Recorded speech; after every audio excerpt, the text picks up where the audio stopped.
cher Frank, tu es salué en ce beau lundi ensoleillé. Comment ça va? Oui, ça fait du bien parce qu'on n'a pas été trop gâtés sous le soleil. Pas ben. Non. On va le prendre. De quoi tu nous parles ce matin? Ben écoute, j'avais plusieurs sujets dans la boîte, mais finalement, il y en a un qui a retenu davantage mon attention. La presse se distingue par comment je te dirais ça?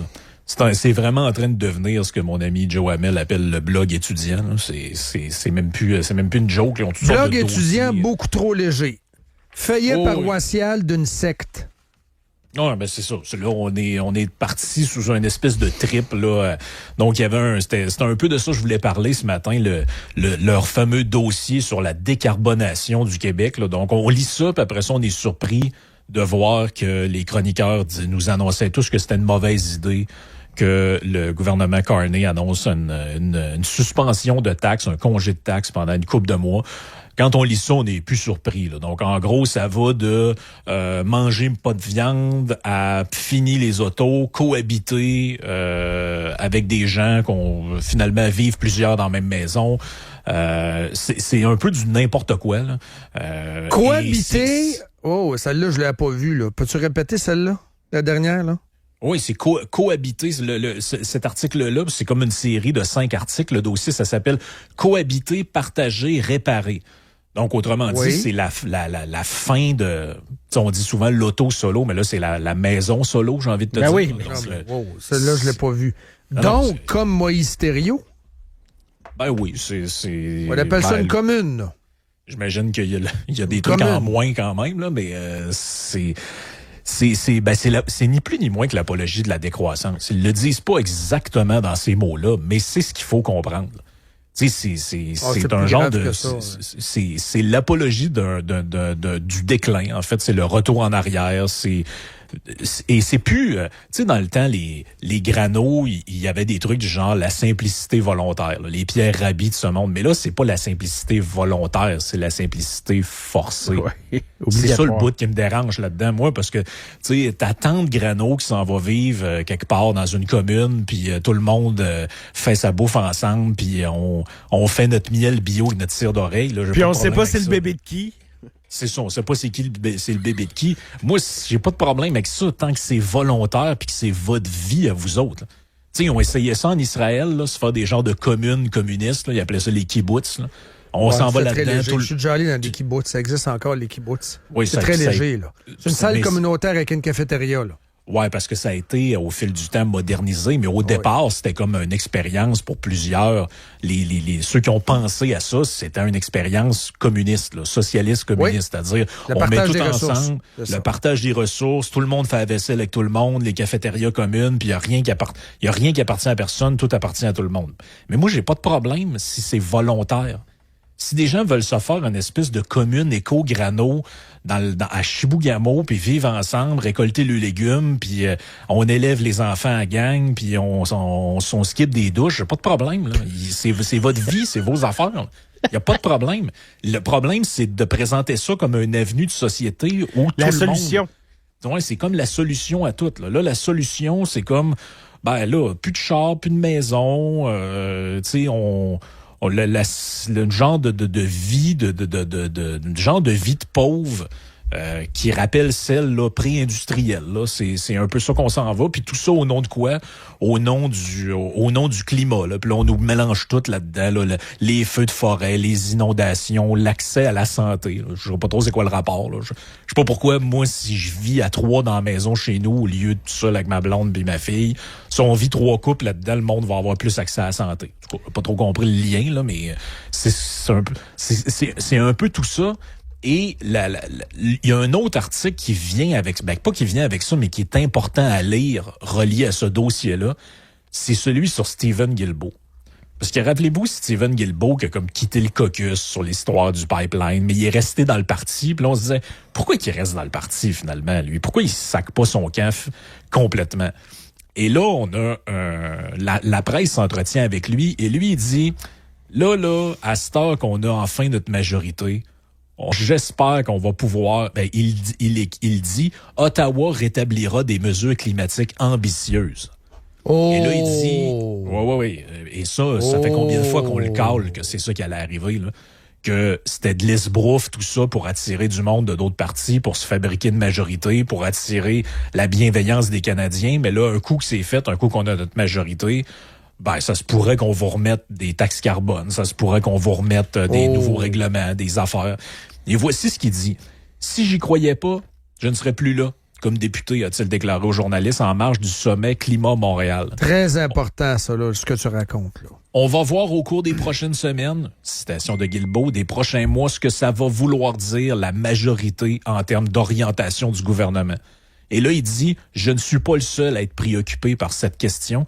Et on nous apprend dans le texte qu'il y a une 60aine de députés libéraux, c'est-à-dire près du tiers de la formation à Ottawa, qui font maintenant partie du caucus climat et environnement et qui pressent le premier ministre et son entourage de faire preuve d'ambition climatique. Et là, il nous dit, là, Guilbeault, là, on a perdu une année, là. Avec l'histoire de la taxe carbone, on a perdu un an dans notre lutte, là, mais il faudrait pas en perdre un autre. Et là, lui et sa gang font des grosses pressions sur Carney. Il faut remettre des mesures, faut contrôler ce que le monde fait, faut limiter GES. Puis c'est important. Là. Il dit, ce qu'on va faire relève de l'exploit olympique, lance l'ancien ministre. Fait que on n'en appelle pas à des demi-mesures là-dedans. Là. On en appelle à des actions musclées. Là. On n'a pas fini, là, avec cette gang-là. Là. Ça pourrait être quoi? Autour de la table, Dan, as-tu des idées? Dom, ça pourrait être quoi? Ce que tu nous racontes, c'est que là, il va y avoir vraiment un divorce entre lui et Danielle Smith. Danielle Smith, que j'ai trouvé beaucoup trop naïve. Il a signé mon papier, on est correct. Non. L'histoire des pipelines, on va oublier ça, là, en partant. Parce que tu peux pas, à un moment donné, faire un pipeline puis satisfaire Guilbeault. Là. Ça marche pas. Donc, il n'y aura pas de pipeline, c'est ce que tu nous dis, là. Ben, moi, c'est ce que pipeline je comprends. vers BC pour l'Asie et encore moins pour l'Est, mais le projet, c'était surtout de passer à travers la montagne et de traverser vis-à-vis... ça se traverse pas à Vancouver, là, beaucoup plus au nord, là, mais c'est sur la côte, là. Ben, c'est que Carney, lui, n'aura pas. Jusqu'à quel point il peut aller contre ce caucus-là et même jusqu'à quel point il peut aller contre lui-même. Parce que lui-même est un gars de climat à la base. Lisez Values. Ben oui, lisez Values. Quand on a commencé à en parler de pipeline il y a 20 ans, si on les avait fait, as-tu pensé à quel point on serait les sauveurs du monde à l'heure actuelle? Ben, on serait en train de les rénover. Ben ça, c'est le scandale. Non, je comprends, mais je veux dire, avec la crise du pétrole à l'heure actuelle... On serait en train de... On pourrait envoyer du pétrole partout dans le monde sans passer par le Christie de Détroit d'Ormuz. Mais ça, Dan, ce que tu viens de dire là, moi, je trouve que c'est le scandale actuellement en politique canadienne dont personne parle, c'est que moi, depuis cette histoire-là au Détroit d'Ormuz, là, j'ai tout entendu. J'ai entendu que les Russes étaient morts de rire parce que l'augmentation du prix du pétrole les rendait riches, finançait leur guerre, puis tout ça, puis tout vogue la galère. J'ai entendu que les producteurs de pétrole aux États-Unis étaient morts de rire parce qu'il y avait de plus en plus de tankers qui partaient des États-Unis pour aller un peu partout dans le monde vu que le Détroit était bloqué. J'ai entendu dire que les Vénézuéliens augmentaient leur production de pétrole puis que c'était bon pour eux autres aussi. Mais il y a juste un pays sur la Terre, producteur de pétrole, qui a pas l'air de tirer profit de cette affaire-là, puis c'est nous autres. Nous, les cocus. La 4e réserve mondiale de pétrole, seul pays démocratique parmi les 5 premiers. Nous autres, on tire pas profit de ça, nous autres. Normalement, on devrait avoir des articles de journaux nous disant « Hey, c'était pas prévu, là, mais à cause de la hausse du prix du pétrole, on n'aura pas de déficit cette année, finalement. On va boucler le budget. » Non, ça a l'air que ça n'a aucun impact. Ça. Ce qu'on devrait voir, c'est dans 2 semaines, Champagne va annoncer un surplus. Exact. C'est ça qu'on devrait entendre. Mais non, on entend sur son nouveau canal YouTube, Carney, qui régurgite de l'anti-américain, là. Je sais pas à quoi ça rime, sa stratégie de négociation, d'ailleurs, là. Mais il est en train de cracher joliment dans la soupe des Américains, là. Alors qu'il y a un négociateur qui se fend le cul pour essayer d'arracher un deal avec les Américains. Le Lotnick, dans le fond, qui est le mouthpiece de Trump, a dit la semaine passée qu'on se comportait comme des cons. Ben, il y a un danger. Honnêtement, il y a un danger pour cette administration-là de Carney. Il y a un gros danger pour les régions et les entreprises qui exportent.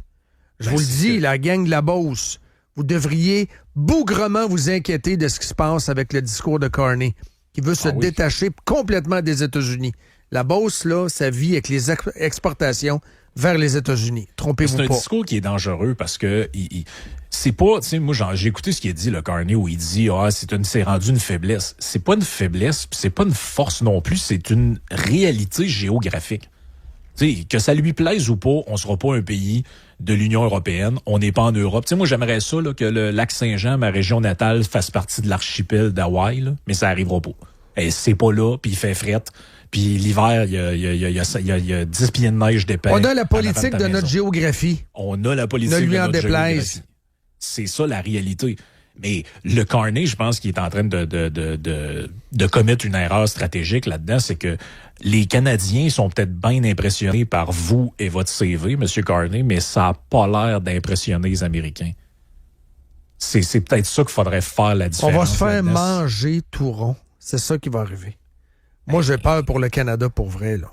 On ne tire pas notre épingle du jeu du tout. Puis là, il est vraiment rendu sur une bulle d'ego, là. Il est vraiment rendu sur une bulle d'ego, là. Puis il s'enrichit beaucoup avec Brookfield, puis il s'enrichit beaucoup avec des contrats, puis avec les ententes internationales. Vous remarquerez, de toute façon, Gabardi fait un travail magistral en la matière. Sa propre compagnie s'enrichit énormément avec la politique étrangère qu'il est en train de mener, là.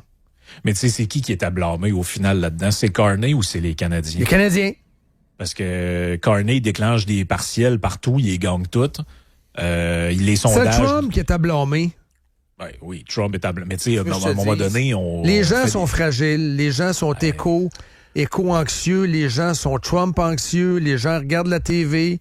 On est les gens qu'on a, là. Qu'est-ce que tu veux? Les boomers, on ne peut pas y mettre ça à la lune. Les boomers anxieux, je parle pas des boomers X, mais ceux qui sont accrochés à LCN, PRDI. Qu'est-ce qu'on fasse? Faut que tu deals avec eux autres. Ils sont là. Ah oui, faut que tu deals avec eux autres. Le câble est là, ils sont encore câblés, sont là, ils ont la chienne. Maintenant, qu'est-ce que tu fais? Mais on peut pas se surprendre qu'on a un leader, que les pieds ils touchent plus à terre, puis que la tête passe plus d'un corde de porte si on lui voue un culte. C'est ça mon point, là.